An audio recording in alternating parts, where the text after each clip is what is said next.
Hello दोस्तों, स्वागत है आपका श्री गुरु एकेडमी में। मैं मनु वर्मा आपका शुक्रिया हार्दिक अभिनंदन करता हूं।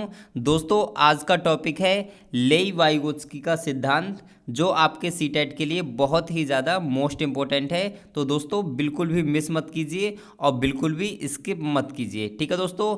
और बता दीजिए आवाज़ वगैरह ठीक आ रही है, और ये भी बताइए कि आप सभी लोग कैसे हैं। तो जल्दी से कमेंट करिए, उसके बाद हम जल्दी से सेशन के लिए स्टार्ट करते हैं दोस्तों, ठीक है। तो चलिए स्टार्ट करते हैं। तो सबसे पहले दोस्तों हम यहाँ पर देखते हैं, एक चीज़ का आप ध्यान रखिए दोस्तों। मैंने यहाँ पर एक बहुत ही बढ़िया थॉट रखा हुआ है कि प्रसन्नता पहले से निर्मित कोई चीज़ नहीं है, ये आपके ही कर्मों से आती है। दोस्तों, हमेशा याद रखिए कि प्रसन्न रहना बहुत ज़रूरी है। सीखने के लिए हंसना और खुश रहना बहुत ज़रूरी है। इसका संबंध उस तरीके से है जिस तरीके से एक गाड़ी होती है, गाड़ी में एक पहिया होता है, तो पहिए का संबंध जो गाड़ी से होता है, वही सीखने का संबंध हंसने से होता है दोस्तों, ठीक है। तो हंसते रहिए, मुस्कुराते रहिए और सीखते रहिए। और चलिए हम बात करते हैं टॉपिक की। तो सबसे पहले हम बात करते हैं लेई वाइगोत्स्की की, ठीक है दोस्तों। आज मैंने आपके लिए हैंड रिटन नोट्स से मैं आपके लिए पढ़ा रहा हूँ। वैसे तो मैं आपके लिए टाइप करके ही पढ़ाता हूँ, लेकिन आज मैंने आपके लिए हैंड रिटन नोट्स लिए हैं, ठीक है दोस्तों। तो सबसे पहले हम बात करते हैं, एक क्वेश्चन आता है कि कहाँ के निवासी थे, तो आप कहोगे लेई वाइगोत्स्की रूस के निवासी थे, ठीक है। आप ध्यान रखोगे, इनके सिद्धांत के कई सारे नाम हैं दोस्तों। आपसे पूछा जाएगा सामाजिक संस्कृति का सिद्धांत किसने दिया, तब भी आप कहोगे लेई वाइगोत्स्की। आपसे पूछा जाए भाषा एवं चिंतन का सिद्धांत किसने दिया, तब भी आप कहोगे लेई वाइगोत्स्की। अगर पूछा जाए कि समीपस्थ विकास का सिद्धांत किसने दिया, तब भी आप कहोगे लेई वाइगोत्स्की। और अगर आपसे पूछा जाए कि निकट विकास का सिद्धांत किसने दिया, तो आप कहोगे लेई वाइगोत्स्की, ठीक है दोस्तों। तो कई सारे नाम हैं, और इन जितने भी नाम हैं, देखिए मोस्टली मैं आपको बता दूं, समीपस्थ विकास, निकट विकास और आपका जो सामाजिक सांस्कृतिक का जो विकास है, उसको आप मोस्ट इंपोर्टेंट लगा लीजिए। यहाँ से क्वेश्चन आपका आता है, ठीक है। तो ये तो आपको बहुत अच्छे से ध्यान रखना है, ठीक है दोस्तों। अब यहाँ पर देखते हैं कि वाइगोत्स्की ने मुख्यतः 3 तत्वों पर विशेष बल दिया था। क्वेश्चन ये आता है कि वाइगोत्स्की ने किस पर सबसे अधिक बल दिया था, तो आप कहोगे उन्होंने भाषा पर भी बल दिया था, समाज पर भी बल दिया था, संस्कृति पर भी बल दिया था, लेकिन जो मोस्ट इंपोर्टेंट बल दिया था, सबसे ज़्यादा माना था, समाज का प्रभाव माना था। लेकिन समाज के साथ साथ 3 तत्वों पर बल दिया था, भाषा पर भी दिया था, संस्कृति पर भी दिया था। कुछ हमारे जो फ्रेंड्स हैं, भाई बहन हैं, वो क्या कहते हैं, वो ओनली समाज को समझ लेते हैं कि वाइगोत्स्की ने केवल और केवल समाज के लिए बताया था। तो ऐसा नहीं है दोस्तों, आपका क्वेश्चन गलत हो जाएगा, ठीक है ना। तो बहुत ही कंसंट्रेट के साथ देखिए, बहुत मज़ा आने वाला है, बहुत ही अच्छा सेशन होने वाला है। वाइगोत्स्की ने संज्ञानात्मक विकास के साथ साथ सामाजिक कार्य को एवं भाषा को महत्वपूर्ण स्थान दिया। इन्होंने बताया कि बालक का जो विकास है वो सामाजिक तो होना ही चाहिए, लेकिन समाज के साथ साथ उसमें भाषा का बहुत ही महत्वपूर्ण स्थान है।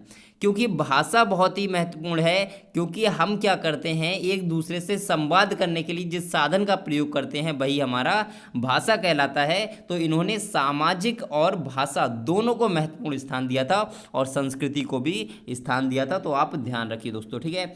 अब हम यहाँ पर बात करते हैं दोस्तों कि लेई वाइगोत्स्की के सिद्धांत का अर्थ क्या है, तो आप कहोगे सहयोगात्मक समस्या समाधान। सहयोगात्मक समस्या समाधान इनके सिद्धांत का अर्थ है। इसका मतलब यह है दोस्तों कि बच्चा जो भी कार्य करता है वो सहयोग के द्वारा करता है, ठीक है।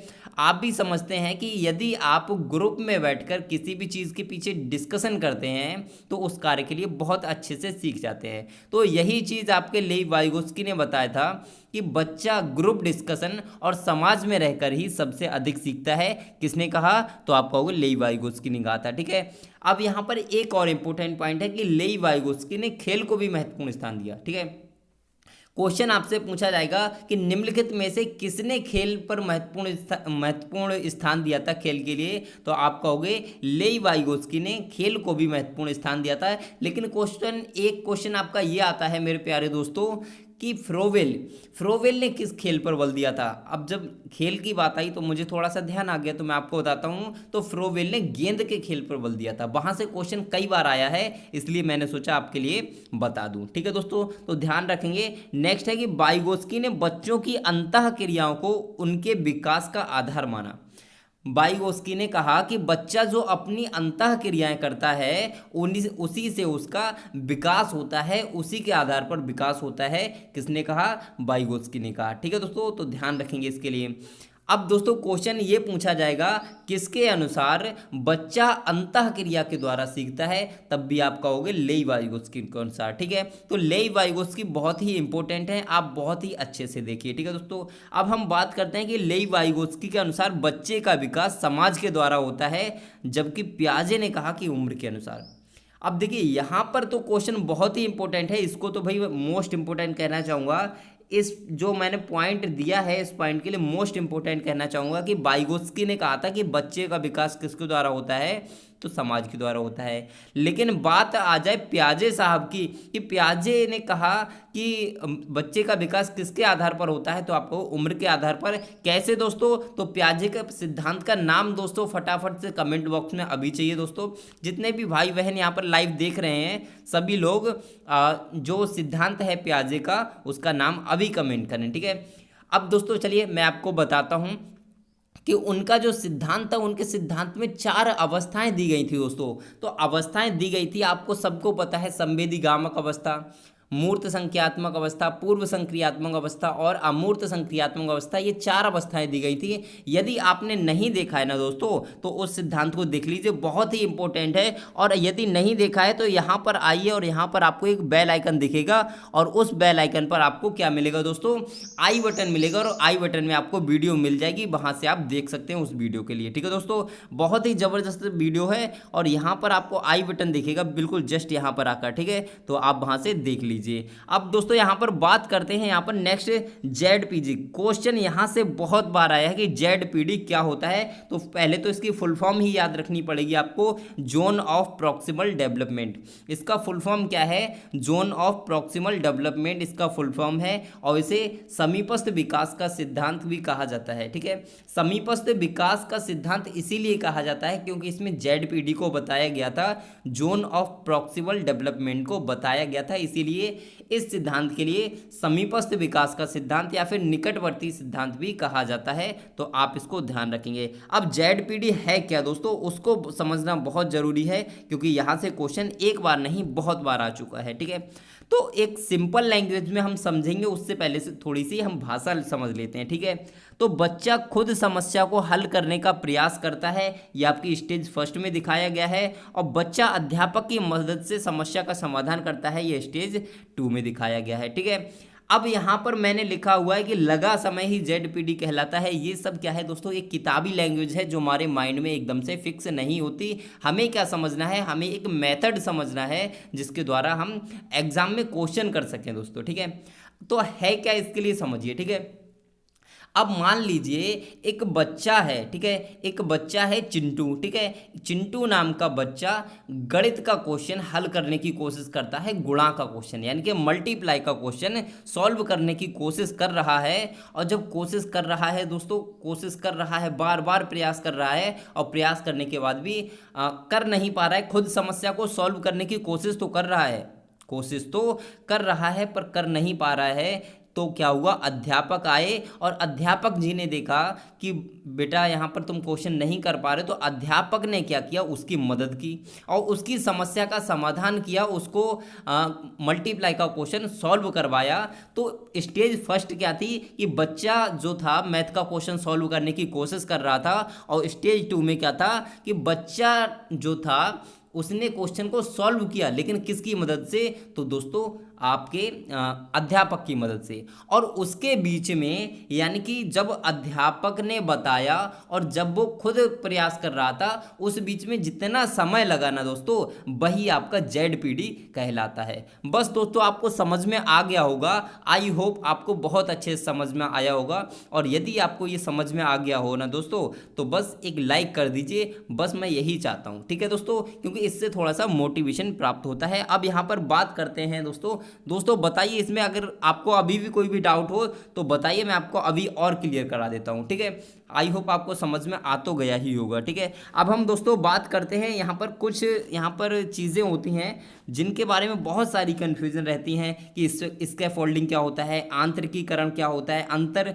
विषयकता क्या होता है। इनका जो सिद्धांत है इसमें ये कुछ शब्द ऐसे बोले गए हैं जहाँ से क्वेश्चन आता है, स्पेशली स्कैफोल्डिंग से तो, और स्कैफोल्डिंग और आंतरिकीकरण दो से तो क्वेश्चन हर बार आता है, और आपका अंतर विषयकता से भी एक दो बार क्वेश्चन आया हुआ है, तो देख लेते हैं, ठीक है। तो स्कैफोल्डिंग क्या होता है दोस्तों, तो इसको मैं एक सिंपल लैंग्वेज में बताऊं तो सहारा देना ही आपका स्कैफोल्डिंग कहलाता है। जैसे मान लीजिए एक बच्चा है जो किसी कार्य को करने की कोशिश कर रहा है लेकिन कर नहीं पा रहा है, आपने क्या किया, उसको जाकर थोड़ी सी हेल्प कर दी, सहायता कर दी, वही आपका स्कैफोल्डिंग कहलाता है, ठीक है। तो आप समझ लेंगे कि सहयोग के स्तर को बार बार बदलना ही स्कैफोल्डिंग कहलाता है, यानी कि उसकी सहायता करना, हेल्प करना, यही आपका क्या कहलाता है, स्कैफोल्डिंग कहलाता है। लेकिन दोस्तों एक इंपॉर्टेंट पॉइंट ये है, स्कैफोल्डिंग को हिंदी में क्या कहते हैं, तो हिंदी में आपका पाड़ या ढांचा कहते हैं, पाड़ या ढांचा कहते हैं दोस्तों।